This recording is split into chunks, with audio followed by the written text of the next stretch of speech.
ونفعنا الله بعلومهم ربي زدنا علما نافعا وارزقنا فهما واسعا وعملا متقبلا برحمتك يا ارحم الراحمين.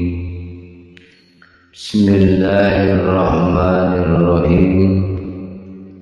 Ketahuilah ta'awudz atau memohon perlindungan kepada Allah sesudah doa iftitah adalah sunnah berdasar kesepakatan, dan ia adalah permulaan dari bacaan.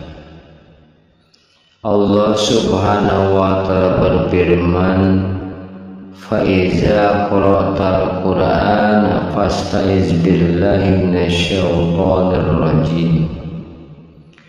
Apabila engkau membaca Al-Quran, maka berlindunglah kepada Allah dari setan yang terkutuk.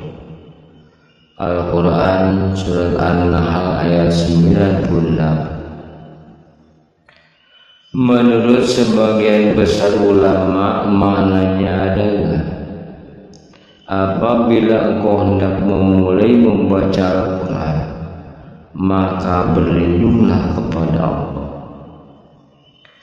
Diriwayatkan dalam Sunan Abu Dawud, Tirmidzi, Nasai, Ibnu Majah dan Baihaqi bahwa sebelum memulai bacaan dalam sembahyang, Nabi sallallahu alaihi wasallam mengucapkan, A'udzu billahi minasyaitonir rajim min nafsihi wa nafsihi wa hamdihi.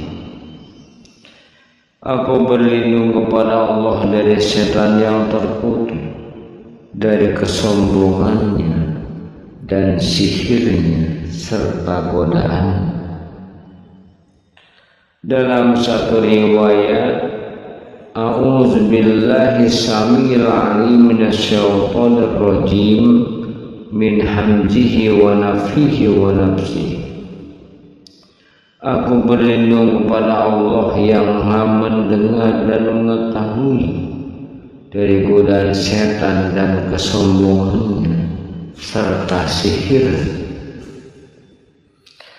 Ta'awudz dianjurkan andai kata ditinggalkan tidak berdosa dan tidak batal sholat, baik dengan sengaja atau karena lupa. Ia tidak perlu melakukan sujud sahwi. Ta'awudz dianjurkan dalam seluruh sholat wajib dan sunnah. Menurut mazhab yang paling sahih, ta'awudz juga dianjurkan dalam sholat jenazah dan bagi orang yang membaca di luar sholat. Menurut jumhur ulama, bacaan Al-Fatihah itu wajib dalam sholat. Tidak cukup membaca lainnya bagi yang mampu membaca. Dengan isnad sahih, Ibnu Huzaimah dan Ibnu Hibban meriwayatkan sabda Rasulullah sallallahu alaihi wasallam, la tuzzi'u salatun la yuqra'u fiha bi Fatihatil Kitab. Tidaklah cukup sholat yang di dalamnya tidak dibaca Fatihatul Kitab. Dalam sabda yang lain, la sholata illa bi Fatihatil Kitab. Tidak sah sholat tanpa membaca Fatihatul Kitab. Hadis riwayat Bukhari dan Muslim. Apabila tidak pandai membaca Al-Fatihah, haruslah ia membaca lainnya menurut keadaannya atau kadarnya. Apabila tidak bisa membaca ayat Al-Quran, hendaklah ia membaca zikir-zikir seperti tasbih dan tahlil menurut kadar ayat-ayat Al-Fatihah. Apabila sulit mempelajarinya, hendaklah ia berdiri menurut kadar lamanya bacaan. kemudian ruku dengan cara seperti itu sudah memadai sholat, asalkan tidak ceroboh dalam belajar.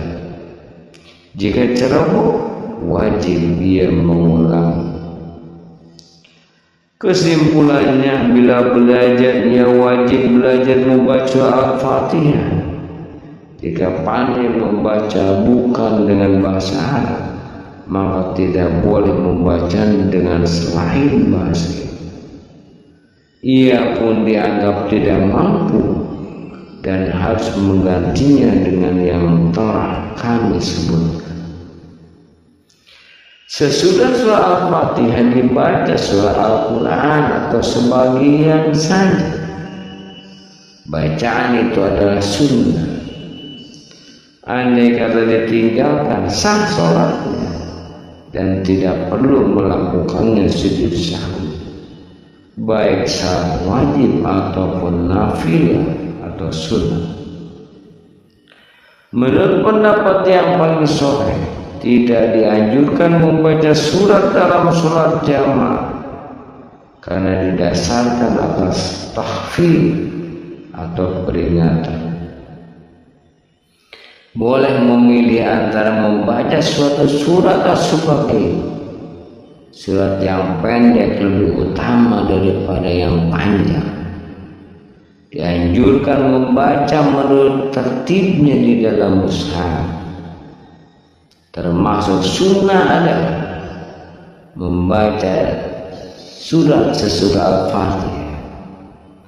Andai kata dibaca sebelumnya, tidaklah dianggap membaca surat.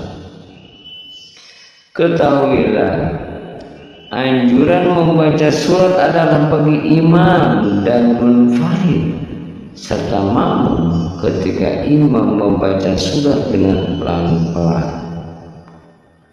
Bila imam mengeraskan bacaannya, maka makmum tidak lebih dari membaca surat Al-Fatihah. Menurut pendapat yang paling sahih, apabila ia tidak mendengar atau mendengar suara imam yang kurang jelas, dianjurkan bagi makmum untuk membaca surat. Dalam sholat subuh dan zuhur, sunat membaca surat yang panjang. Ketika sholat asar dan isya, dianjurkan membaca surat yang sedang. Membaca surat yang pendek adalah sunnah dalam sholat maghrib. Apabila ia seorang imam, hendaklah meringankan hal itu, kecuali jika diketahui bahwa para makmum lebih menyukai surat-surat yang panjang. Ketika sholat subuh di hari Jumat, disunatkan membaca surat As-Sajdah pada rakaat pertama. Pada rakaat kedua membaca surat Al-Mursalat. Keduanya dibaca keseluruhan. Ada sebagian orang yang membaca sebagiannya saja, maka itu bertentangan dengan sunnah. Dalam sholat Id dan istisqa dianjurkan membaca surat Qaf pada rakaat pertama. Rakaat kedua dianjurkan membaca surat Al-Qamar. Boleh juga membaca surat Al-Alaq pada rakaat pertama. Dalam rakaat kedua membaca surat Al-Ghashiyah. Ketika sholat Jumat, pada rakaat pertama membaca surat Al-Jumu'ah. Rakaat kedua membaca surat Al-Munafiqun atau surat Al-Alaq pada rakaat pertama dan surat Al-Ghashiyah dalam rakaat kedua. Hal ini juga sunnah. Dalam dua rakaat surat subuh dianjurkan pada rakaat pertama membaca surat Al-Baqarah ayat 136. Rakaat yang kedua membaca surat Al-Imran ayat 64. Juga boleh membaca dalam rakaat pertama surat Al-Kafir. Rakaat yang kedua surat Al-Ikhlas. dalam 2 rakaat sunnah maghrib, sunnah tawaf dan istighfar. Rakaat pertama adalah surat Al-Kafir, rakaat kedua surat Al-Ikhlas.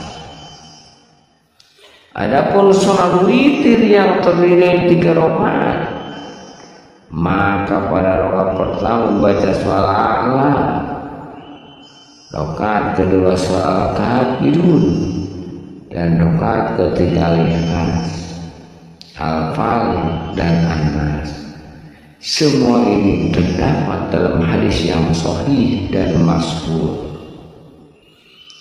Para ulama telah sepakat mengenai pembacaan dengan suara keras dalam sholat subuh dan 2 rakaat pertama dari setiap sholat maghrib dan isya, serta membaca pembacaan dengan suara pelan dalam sholat subuh, sholat zuhur dan asar, serta rakaat ketiga dari sholat maghrib dan rakaat ketiga dan keempat dari sholat isya, serta mengeraskan suara dalam sholat Jumat, Idul Fitri dan Idul Adha, tarawih dan witir sesudah. Ini dianjurkan bagi imam dan orang yang bersembahyang sendirian atau munfarid. Sedangkan makmum tidaklah mengeraskan suara.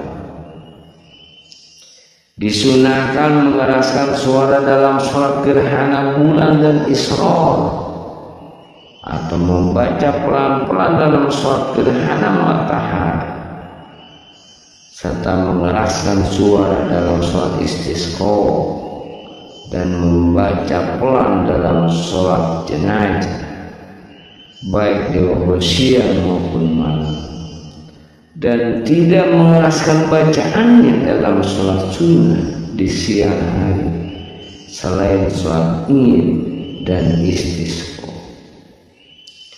Timbul perbedaan pendapat mengenai sholat nawafil atau sunnah yang berdiri sendiri di waktu malam. Ada yang mengatakan tidak dikeraskan bacaannya, pendapat lain mengatakan dikeraskan. Yang paling sahih telah dikemukakan oleh Al-Qadhi Al-Husaini dan Baghawi, yaitu antara Jahar suara keras dan Isra suara pelan. Ketahuilah bahwa Jahar dan Isra adalah sunnah. Andai kata mengeraskan suara di tempat yang seharusnya dibaca pelan atau membaca pelan di tempat yang seharusnya dikeraskan suaranya, maka sholatnya benar atau sah. Hanya saja ia telah melakukan suatu perbuatan yang makruh kalahkanji dan tidak perlu sujud sahwi. Telah kami kemukakan bahwa membaca pelan dalam bacaan sholat dan zikir-zikir yang ditetapkan di dalamnya haruslah bisa memperdengarkan kepada dirinya sendiri. Apabila ia tidak mendengarnya tanpa ada halangan, maka tidak sah bacaannya maupun zikirnya. Apabila selesai membaca surat Al-Fatihah, dianjurkan mengucapkan amin. Banyak hadis sahih mengenai keutamaan dan besarnya pahala pada ucapan amin itu. Pengucapan itu dianjurkan bagi setiap orang, baik di dalam sholat ataupun di luar.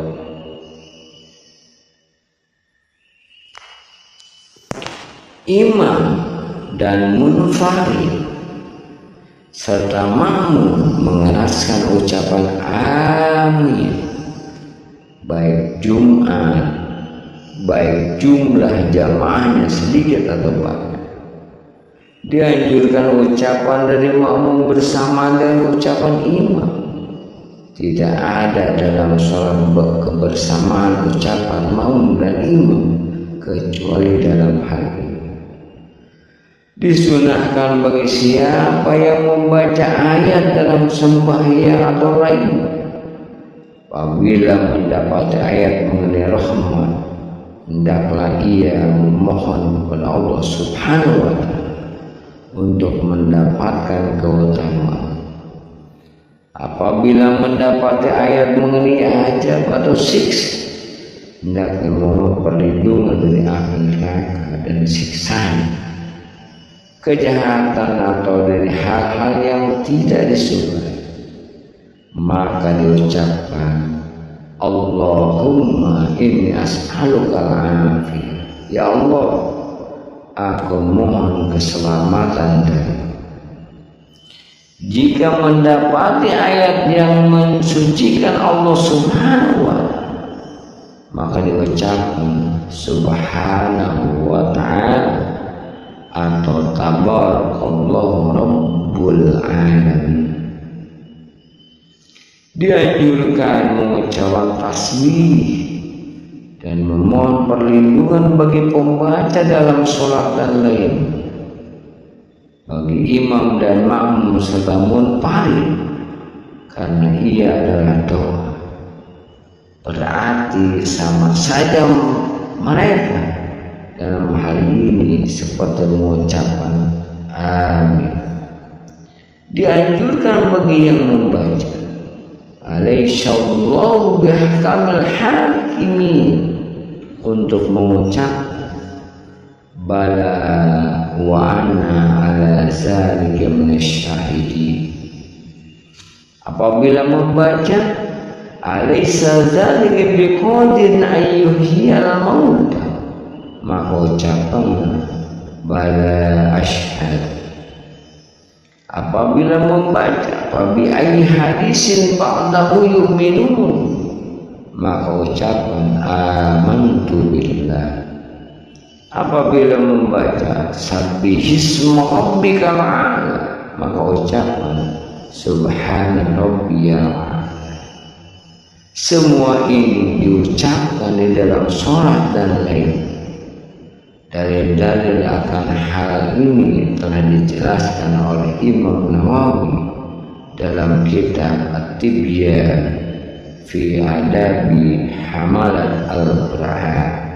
Wallahu a'lam.